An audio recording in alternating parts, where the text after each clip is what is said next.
আসসালামু আলাইকুম। Hello everyone, সবাই কেমন আছেন? আজকে অনেক কিছুই রান্না করব অল্প অল্প করে।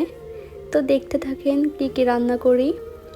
প্রথমেই হচ্ছে গরুর মাংসটা বসিয়ে দেব। আসলে এখানের গরুর মাংসটা রান্না করতে অনেক সময় লাগে, অনেক টাইম ধরে কষাতে হয়। আর একদমই ভুনা ভুনা ভাজি ভাজি করে মানে গরুর মাংসটা রান্না করব। মানে ঝোল রাখলে কিন্তু একদমই ভালো লাগে না, একদমই ভুনা করে ফেলতে হয়। গরুর মাংসটা বসিয়ে দিয়েই সব কিছু রান্না করে নিব আর একটা চুলোয়। সব মশলা দিয়ে তারপর হচ্ছে গরুর মাংসটা বসিয়ে দিচ্ছি। এখানে হচ্ছে পেঁয়াজ দিয়ে আদা রসুন বাটা দিয়ে একটু ভেজে তারপর গরুর মাংসটা দিয়ে একটু ভেজে নিব। তারপরে গুঁড়া মশলাগুলো দিব।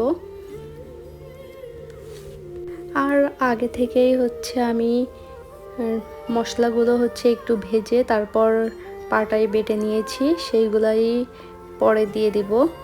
আসলে বাটা মশলা ছাড়া গুঁড়া মশলা দিয়ে শুধু মাংস রান্না করলে একদমই ভালো লাগে না, বিশেষ করে এইখানের মাংসগুলো। এবার হচ্ছে আমি এক এক করে সব মশলাগুলো দিয়ে দিয়েছি।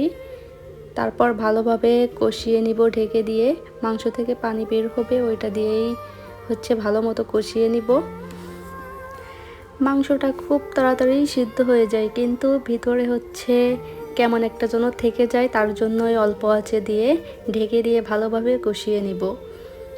আর হচ্ছে এবার প্রথমে ভাবছি যে প্রথমে হচ্ছে মাংসটা রান্না করব আর হচ্ছে লাউ ভাজি করব, পরে এসে হচ্ছে আরও অনেক কিছুই রান্না করছি। আর লাউয়ের খোসা তো আমি রেখেই দিই ভর্তা করার জন্য। লাউটা হচ্ছে আগে থেকে আমি কুচিয়ে রাখছিলাম, এর জন্য ভাবলাম লাউটাও ভাজি করে ফেলি। আসলে অল্প একটু ভাজি করছি তো খাওয়াই হয়ে যাবে। দেখেন মাংসটা কেমন একটা সাদা সাদা লাগতেছে, এখনও সব মশলা দিয়ে পারি নাই এর জন্য। আর অল্প একটু লাউ ভাজি করছি, আর এদিকে কিন্তু মাংস হতে আছে। আর হচ্ছে ডিম ভুনা করছিলাম একটু। এখানে হচ্ছে পেঁয়াজটা বেটে দেয়নি, এর জন্য এরকম লাগতেছে। দেখেন মাংস থেকে কিন্তু একদমই পানি শুকিয়ে ফেলছি, আরও শুকাতে হবে। এখানে কিন্তু হয়ে গেছে, দেখেন মাংসটা একদমই পানি শুকিয়ে ফেলছি। আর হচ্ছে ডিম ভুনা করলাম আর শুটকি ভুনা করব। শুটকি কে কে পছন্দ করেন শুটকি খেতে? আসলে আপনাদের ভাইয়া কিন্তু একদমই পছন্দ করে না শুটকিটা খেতে, তার পাশেও বসে খাওয়া যায় না, এরকম একটা অবস্থা। তারপরেও রান্না করছিলাম আপু আর আমি হচ্ছে মিলে। তা ভালোই হয়েছিল কিন্তু শুটকি ভুনাটা, অনেক ঝাল ঝাল করে ভুনা করছিলাম।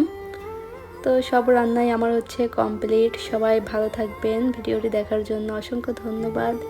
আল্লাহ হাফিজ সবাইকে।